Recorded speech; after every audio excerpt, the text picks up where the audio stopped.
Tonight, we investigate voting machines in states across the nation and ask if hackers can really switch people's votes. I'll just have to replace this one ROM chip with a fraudulent computer program. Meanwhile, Congress could make some big changes to health care after the election. The reality is we had to pass this bill to watch its collapse in order for us to get to single-payer government health care. And remember how the feds granted citizenship to illegal immigrants by mistake?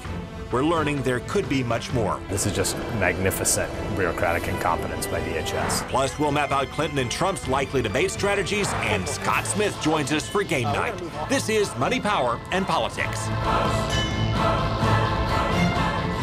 Well, presidential debates are like heavyweight fights. Everyone's watching and somebody's going down. And tonight, we know how Democrats want Hillary Clinton to fight Donald Trump. They want Clinton to play it like Muhammad Ali. In other words, they want her to use the old rope-a-dope trick. That is, bait the other guy into throwing wild punches and then duck and dodge and hold your fire until the other guy gets tired and makes a mistake. Cut out of boys high school and football. Hey, he hurt Kyle! After 5 rounds, this man will power. He'll just be completely exhausted. Yeah, Trump has never been in a 90-minute head-to-head debate, and Democrats think that if Hillary Clinton steps back, that Donald Trump could throw punches until he knocks himself out. Democratic Senator John Tester said Trump's, quote, going to say some cockamamie stuff, just give him the rope. Of course, on that point, Tester could have been called out for making a reference to violence and hanging, just as Trump's been called out for making other references open to violent interpretation, but I digress. What he meant was that Clinton should let Trump do much of the talking because he may talk himself into a mess. Other Democrats have said basically the same thing, maybe illustrating Clinton's debate strategy on Monday night. But if that is her strategy, it could also backfire on Clinton. Remember, in 2012, President Obama also tried to play it cool with Mitt Romney, and Romney clobbered him like Mr. T in Rocky III, and boy, did he pity the fool. You pick the losers. You kill jobs. I have no idea what you're talking about. So if Clinton follows the advice of her fellow Democrats and lays back, she could be walking into the same trap. Yes, Trump may say some things that are controversial, but it has not zapped him yet. In fact, pundits have compared Trump to Godzilla because he can feed off of electricity. So Clinton should be ready to tangle. No, she should not try to match Trump's zinger for zinger and play on his field in that way. Rubio tried that and looked ridiculous. And I'll admit, the guy, he's taller than me. He's like 6'2", which is why I don't understand why his hands are the size of someone who's 5'2". Have you seen his hands? But Clinton should still be prepared to tangle, at least with some sharp counterpunches, just as Obama did in his rematch. Mr. President, have you looked at your pension? You know, I don't look at my pension. It's not as big as yours. Our Navy is smaller now than any time since 1917. Well, Governor, we also have fewer horses and bayonets. Okay, we have a lot of ground to cover tonight. We'll continue our investigation of voter fraud and show you how Congress could be making some big new changes to our health care. But first, it's Wednesday night. It's game time for Scott Smith, and he's ready to call the blunders and oddball moments in politics. In sports, Scott Smith makes us call the plays. But in politics, we put him to the test. Time now for Call It with Scott Smith. All right, let's bring back Scott Smith for a Call It. This is our interactive blunder and oddball segment. Let's take a look at the scoreboard, shall we? Ew, well, maybe we don't take a look at the scoreboard. Well, we have slumps in sports, and you have an opportunity to rebound, right? We do. And that's what today is all about. I'm getting drastically close to the cut line, though. I don't know if I can keep this up. No, I don't think so. No, we've got a lot of season yet to play, and we've got one of my all-time favorites, a moment in Congress, the House of Representatives, with U.S. Representative Hank Johnson.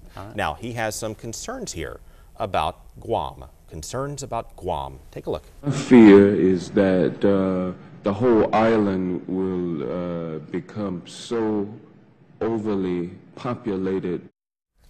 Okay. His concern is that Guam will become so overly populated that it will A, require those pager things for dinner wherever you go. B, take forever to get a tag renewal. C, bog down and stall out at sea. Or D, tip over and capsize if too many people get on one side. That's impossible. There's no way he would have said that. Bog down and stall out at sea. Yeah. You know what? Yeah. I'm gonna go with the dinner reservation. Dinner reservation. Require those paper things. Are you worried about that part? I don't know. All right, let's take a look.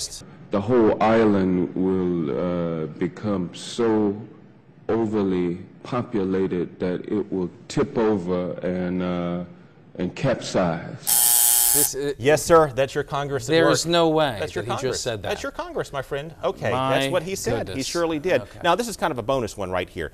What then does the military expert say in response? I'll give you two choices here. Give you a chance to bring back 50-50. Does he say? Does he quip? That's the dumbest thing I've ever heard, or does he deadpan? We do not anticipate that. Let's go. We do not anticipate that. Let's take a look. Tip over and capsize. We don't anticipate that. Yeah, there you go. Okay. There you go. No, that's a full point. Okay, full point. That's a full point. Okay. We're going to move on to Governor Rick Scott. Okay, and his meeting with the King of Spain. Rick Scott meets the King of Spain. Take a look. What could go wrong? Oh, look at the look on Scott's face. He's walking into the room to greet the King of Spain. Very happy for this meeting. Okay. This is good. So he greets a king who broke his hip by saying, "You must be a hipster," and draws an awkward courtesy laugh. He greets the king with his wife by asking about his mistress. No, that's not possible. He greets a king racked in scandal for excessive travel by saying, "I hear you like to travel." That's possible. Or he greets a king racked in scandal for shooting an elephant by asking about the elephant. It's got to be C or D. Yeah. Let's go elephant. Let's Elephant. just go elephant. All right, does he have one here? Take a look. I'm still with my hip. I still want to hear. I've ridden elephants. I've never tried to shoot one. Oh, like Don Rickles, he roasted him without even knowing it. Look at that. Oh my goodness. I like it. Rick Scott plays Dean Martin without even realizing it here. So, but you know, something else happens in the course of that conversation. Oh, there's more. And there's more. Okay. There's a little more to this. It just doesn't end here. He doesn't just roast him like Don Rickles and walk out of the room. Let's take a look. Good. We were in the Jeep, and an elephant started chasing the Jeep. My wife was in the back part of the Jeep, and she wanted to get out to the front of the Jeep. Oh, another awkward moment, Okay. another awkward laugh there. At that point, does Mrs. Scott say, "I needed you in the car with me to shoot another elephant"? Yeah. Scott says, I like "No that. wonder you like to shoot elephants." C, Rick Scott asks, "Could you shoot an elephant from a moving car?" Or D, the king says, "Please stop talking about the elephants." I think the king should have gone with D, but I'm going to go. Mrs. Scott says, "I needed you in the car with me." All right, let's I think take a we look. get double dose. I needed you in the Jeep with me. Boom! Boom! Look at that. And There you fuego. go. And she roasted him like Don Rickles, too. It just doesn't stop. Phyllis. This poor king. That's right there, Sammy Sammy loved Davis. it. Yeah. Well, who wouldn't? Okay. Well, you know, something happened in the conversation yet again. The king, boy, had a run of misfortune. This is an epic conversation. He broke his hip. Yeah. He broke his hip. How did you fall to break your hip? What happened? You were just walking? No, at night. Getting up from the bed. He broke his hip by getting out of bed. So then Rick Scott says, "Really?" Grabs his hip, and the king shrieks in pain. No. Roast him yet again and says, "You need a better story." Or says, "If you believe that, then I have some swampland to sell you back in Florida." I like Roast that, him yeah. again. Or said, "D, you must have been having a nightmare about that elephant." I'm going to go D. D. All right, let's take a look. Elephant nightmares. All right. Getting up from the bed. Really? Oh, you need a better story. Bonnie, help me. Boy, he was in full form that night. One of the most awkward moments for Governor Scott in his several years in office. But it was a bounce back week for you. Not bad. It was. overall. We registered a couple wins, so that's good. Thank you so much. We'll see you soon.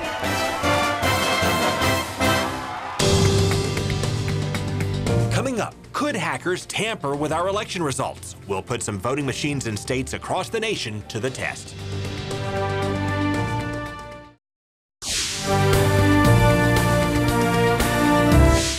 Three big points tonight. First, the I-4 corridor is the gold mine of politics. We live in the center of the political universe here because we live in the swing zone of the nation's biggest swing state. And here's Exhibit A.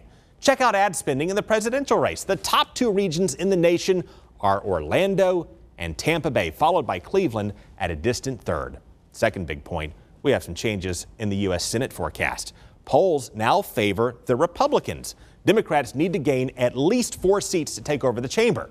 Well, Rubio currently has a slight lead in Florida. McCain is hanging on in Arizona, and Kelly Ayotte has gained some traction in New Hampshire. So at this point, it looks as if the Democrats may come up at least one seat short, or to put it another way, Republicans may hold on to the Senate by the skin of their teeth. But we still have a long way to go, and changes in the presidential race can certainly shake up the Senate races as well. Third big point, both candidates now have problems with their foundations. First, Hillary Clinton faced criticism for mixing state business with the Clinton Foundation, and now Trump appears to have used funds from his charitable foundation to settle business lawsuits. The Washington Post first laid out the evidence, and the Trump camp said the Post piece got it wrong, but did not explain what was inaccurate about it. So they're both facing questions that may dog them through the election.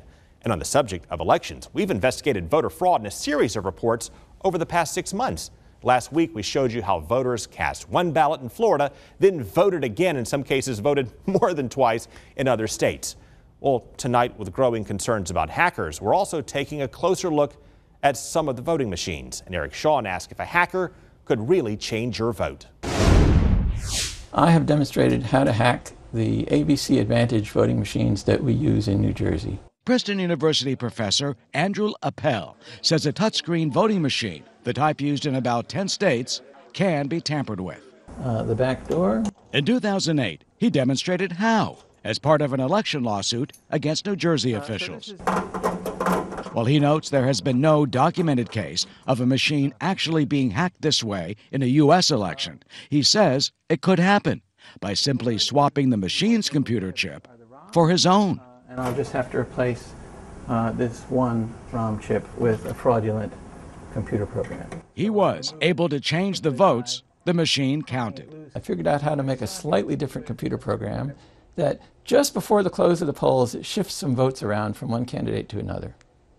And I wrote that computer program onto a memory chip like this. And now to hack a voting machine, you have to get 7 minutes alone with it with a screwdriver. Our experience here in this office, we all concur that we have not seen one documented case in machine being compromised. John Brzezowski, the Deputy Superintendent of Elections in Hudson County, New Jersey, insists in real life it cannot be done. He points to multiple redundant safeguards that protect machines. They are locked in secure areas under camera surveillance, and broken security tape on vital parts would show any violation. I don't know how you could possibly do that to 500 machines and get the secrecy and the time to do so. I don't believe that's possible. But the professor insists it is. The good news is it's not something you can easily do from Russia. The bad news is that it really is possible to do locally. Well, the voting machine company Dominion said the demonstration is not a credible test as it was not an actual election. Well, you can watch our series of investigations on voting on our YouTube channel. Search for Craig Patrick's Money, Power, and Politics and click subscribe. We've also investigated problems in our healthcare system, from rising costs and rising premiums to abuse. And Rich Edson shows us how Democrats in Congress are responding. In President Obama's first year, Congress overhauled the American healthcare system. Even before the end of the Obama administration, Democrats are pushing a major change to Obamacare. It's called the public option, the creation of a government-run health insurer designed to compete with private insurance companies. Democratic presidential nominee Hillary Clinton and a large group of congressional Democrats are now pushing the idea. I think we're seeing the public option come back out of desperation, quite frankly. We've seen the United Health Groups, the Aetnas of the world withdraw from widespread participation in exchanges. Last month, Aetna announced it was withdrawing from 11 of the 15 states where it offers Obamacare plans. The company says it has lost hundreds of millions of dollars in Obamacare.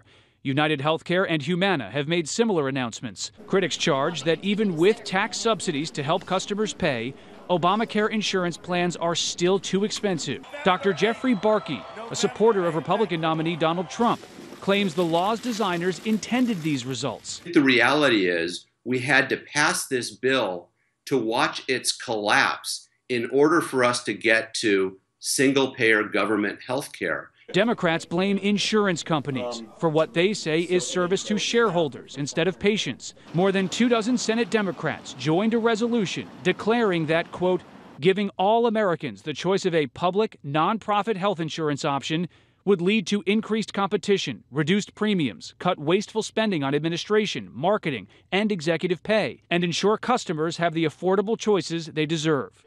Well, Republicans have opposed Obamacare from the start and do not want to give government more control over health care. Both sides agree they have to make some changes, and they're going to face some growing pressure to do something after the election.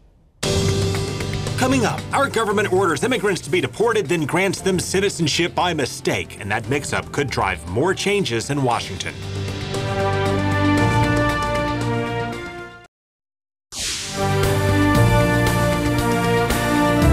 Well, on Monday, we showed you how hundreds of immigrants facing deportation were granted citizenship by mistake.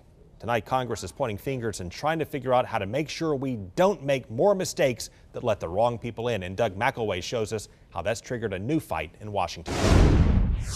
Even before the 3 terror attacks of this weekend, 38 House members signed a letter to the House GOP leadership urging a suspension of the administration's Syria, Middle East, and North Africa refugee programs.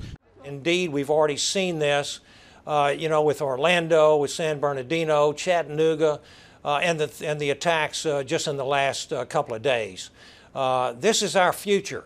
And when the administration seems to be communicating to the American people that we better get used to this, I don't think so. Also adding to the urgency for Congress to act, the recent Inspector General's report showing how DHS accidentally made citizens out of 858 immigrants who were supposed to have been deported. One senator believes the IG grossly understated the number. We believe there are more than 900 additional, so a total number of around 1,800, that had their fingerprints managed in a different way. This is just magnificent bureaucratic incompetence by DHS. Republican Congressman Brian Babin wants to attach his proposal to suspend the refugee program to the ongoing negotiations over the continuing resolution to fund the government past September 30th. I just hope that my colleagues in the House will get this into that CR and get it passed. But one House leadership aide told Fox News the chances of suspending the refugee program are 0. The reason?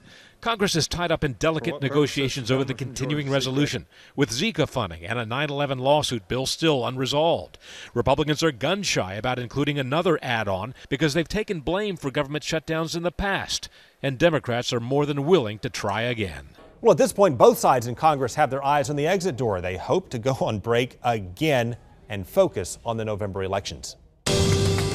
Coming up, a new poll shows Hillary Clinton has bounced back. We'll show you why and what's changing.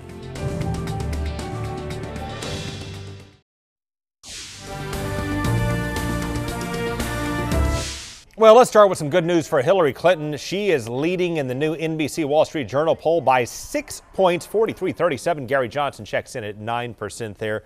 That bodes well for Hillary Clinton, but it's not all good news for her because while she leads in that one national poll, they're neck and neck otherwise.